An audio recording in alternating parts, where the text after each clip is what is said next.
புனித தவக்காலமானது சாம்பல் புதன் சிறப்பு பிரார்த்தனையுடன் துவங்கியது. அதன்படி நெல்லையில் உள்ள பழமையான தேவாலயமான பாளையங்கோட்டை சவேரியார் பேராலயத்தில் மறைமாவட்ட பேராயர் அந்தோணிசாமி தலைமையில் சாம்பல் புதன் திருப்பலி நடைபெற்றது. இந்த சிறப்பு திருப்பலியில் ஆயர் இறையரை ஆற்றிய பின்னர் வழிபாட்டில் கலந்து கொண்ட கிறிஸ்தவ மக்களுக்கு சாம்பலால் சிலுவை வரைந்து அவர்களை தவக்காலத்திற்கு ஆயத்தப்படுத்தி ஆசீர்வாதம் செய்தார். திருப்பலியில் திரளான கிறிஸ்தவர்கள் குடும்பத்துடன் கலந்து கொண்டு சாம்பலால் நெற்றியில் சிலுவை வரைந்து தவக்கால விரதத்தை தொடங்கினர்.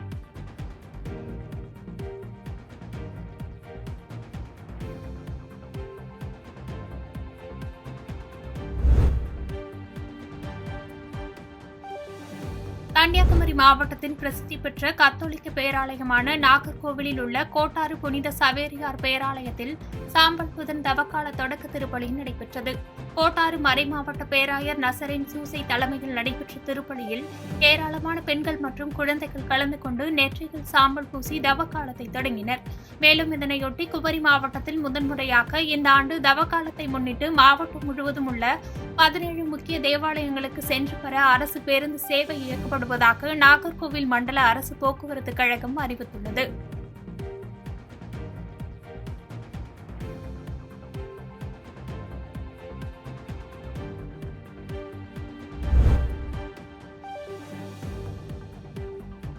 ஆறுபடை வீடுகளில் 2ஆம் படை வீடான திருச்செந்தூர் அருள்மிகு சுப்பிரமணிய சுவாமி திருக்கோயில் மாசி திருவிழா இன்று வெகு விமர்சையாக கொடியேற்றத்துடன் தொடங்கியது. இதனை முன்னிட்டு கோவில் நடை அதிகாலை 1 மணிக்கு திறக்கப்பட்டு பல்வேறு சிறப்பு பூஜைகள் செய்யப்பட்டது. பின்னர் கோவில் உள் பிரகாரத்தில் உள்ள செப்புக்கொடி மரத்தில் அதிகாலை 4:52 மணிக்கு திருவிழா கொடியேற்றத்துடன் கோலாகலமாக தொடங்கியது. அதனைத் தொடர்ந்து கொடிமரத்திற்கு பால், பன்னீர், சந்தனம் உள்ளிட்ட பல வகையான அபிஷேகம் நடைபெற்றது. இதில் ஏராளமான பக்தர்கள் கலந்து கொண்டு அதிகாலை முதலே கடலில் புனித நீராடி சுவாமி தரிசனம் செய்தனர். இதற்கிடையில் கொடியேற்றத்தை முன்னிட்டு கொடிமரத்திற்கு சிறப்பு பூஜைகள் செய்யப்பட்டும் கோவில் இணை ஆணையர் வருகைக்காக 10 நிமிடத்திற்கும் மேலாக அர்ச்சகர்கள் காத்திருந்ததால் பக்தர்கள் வாக்குவாதத்தில் ஈடுபட்டது பரபரப்பை ஏற்படுத்தியது.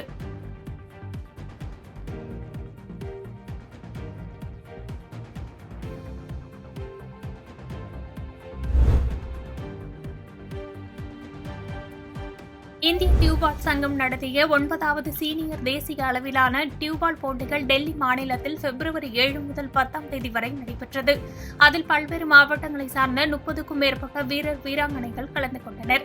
மேலும் இந்த போட்டியில் இந்திய அளவில் முதலிடம் பெற்ற தமிழக அணி வீரர்கள் டெல்லியிலிருந்து சென்னை வருகை புரிந்து குருவாயூர் எக்ஸ்பிரஸ் மூலம் மதுரைக்கு வந்தனர்.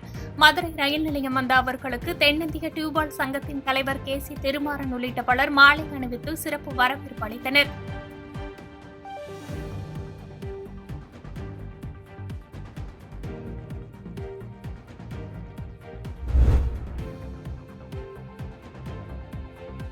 நேற்று முன்தினம் வள்ளுவர் கோட்டம் பகுதியில் பல்வேறு மாவட்டங்களைச் சேர்ந்த 300க்கும் மேற்பட்ட பார்வையற்ற கல்லூரி மாணவர்கள் மற்றும் பட்டதாரிகள் சங்கம் சார்பில் 9 அம்ச கோரிக்கைகளை வலியுறுத்தி ஆர்ப்பாட்டத்தில் ஈடுபட்டனர். தொடர்ந்து ஆர்ப்பாட்டத்தில் ஈடுபட்ட பார்வையற்ற பட்டதாரி மாணவர்கள் கைது செய்யப்பட்ட நிலையில் அவர்களை பூந்தமல்லி, மாதவரம், வடபழனி, வேலூர் ஆகிய பகுதிகளில் இறக்கிவிட்டு சென்றதாக கூறப்படுகிறது. இந்த நிலையில் 100க்கும் மேற்பட்ட பார்வையற்ற பட்டதாரி மாணவர்களை நள்ளிரவில் கிளாம்பாக்கம் பேருந்து நிலையத்தில் இறக்கிவிட்டு சென்றதால் அவர்கள் பரிதவித்து நின்றனர்.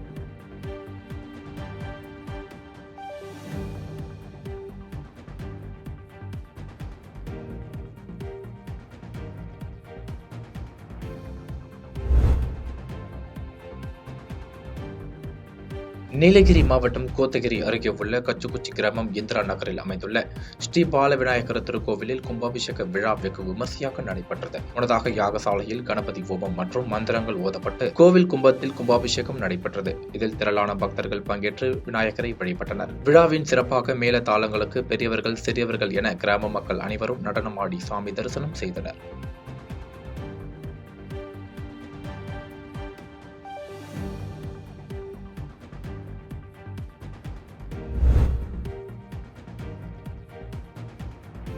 திண்டுக்கல் மாவட்டம் பழனி அருகே உள்ள மானூர் பகுதியைச் சேர்ந்தவர் பிரபாகரன். இவருக்கு மனைவி மற்றும் 2 குழந்தைகள் உள்ளனர். இந்நிலையில் இவர்கள் வீட்டில் இரவு நேரத்தில் தூங்கிக் கொண்டிருந்த பொழுது திடீரென வீட்டில் தீப்பிடித்து உள்ளது. இதை கண்ட அக்கம் பக்கத்தினர் பிரபாகரனின் வீட்டின் கதவை தட்டி வீட்டினுள் தூங்கிக் கொண்டிருந்த 4 நபர்களையும் வீட்டை விட்டு வெளியே அனுப்பினர். தொடர்ந்து தீ வேகமாக பரவிய நிலையில் கேஸ் சிலிண்டர் வெடித்து வீடு முழுவதும் சேதமடைந்தது. இந்த நிலையில் வீட்டில் இருந்த அனைத்து பொருட்களும் சேதமானதால் எந்த வாழ்வாதாரம் இல்லாமல் சிரமப்பட்டு வரும் பிரபாகரனின் நிலை அறிந்து தென்னிந்திய பார்வர்டு பிளாக் கட்சி மாநில இளைஞரணி தலைவர் சபரி நேரில் சென்று குடும்பத்தினருக்கு அரிசி, பருப்பு, காய்கறிகள், மளிகை பொருட்கள் மற்றும் நிதி உதவியும் வழங்கினார். மேலும் குழந்தைகளின் பள்ளி படிப்பிற்கும் இதர உதவிகளும் செய்வதென உறுதியளித்துள்ளார்.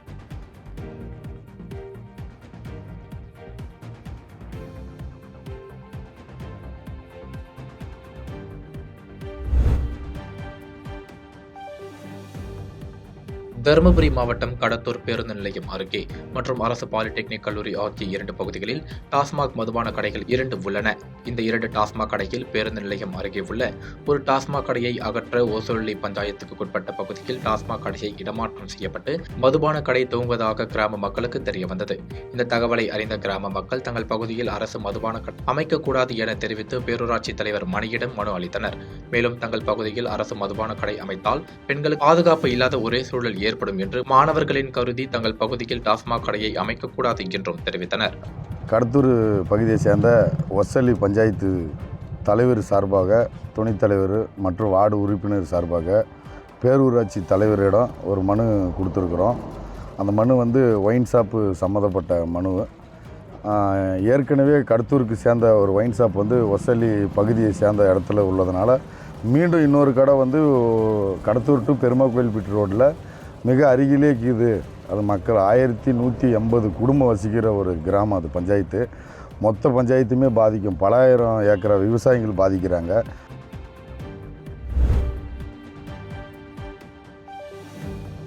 தேசிய சாலை பாதுகாப்பு வார விழாவை ஒட்டி நாமக்கல் வட்டார போக்குவரத்து அலுவலகங்கள் மற்றும் ராசிபுரம் போக்குவரத்து காவல்துறை சார்பில் புதிய பேருந்து நிலையத்தில் தலைக்கவசம் அணியாமல் இருசக்கர வாகனத்தில் வருபவர்களுக்கு விழிப்புணர்வை ஏற்படுத்தும் வகையில் யமதர்மன் சித்திரகுப்தர் வேடம் அணிந்து இருசக்கர வாகனத்தில் ஹெல்மெட் அணியாமல் வந்தவர்களுக்கு பாச கயிறை வீசி எச்சரிக்கை விடுத்து நூதன விழிப்புணர்வு நிகழ்ச்சி நடைபெற்றது.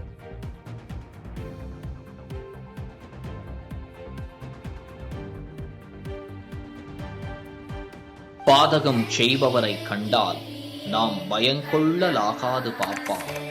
மோதி மிதித்து விடு பாப்பா, அவர் முகத்தில் உமிழ்ந்து விடு பாப்பா.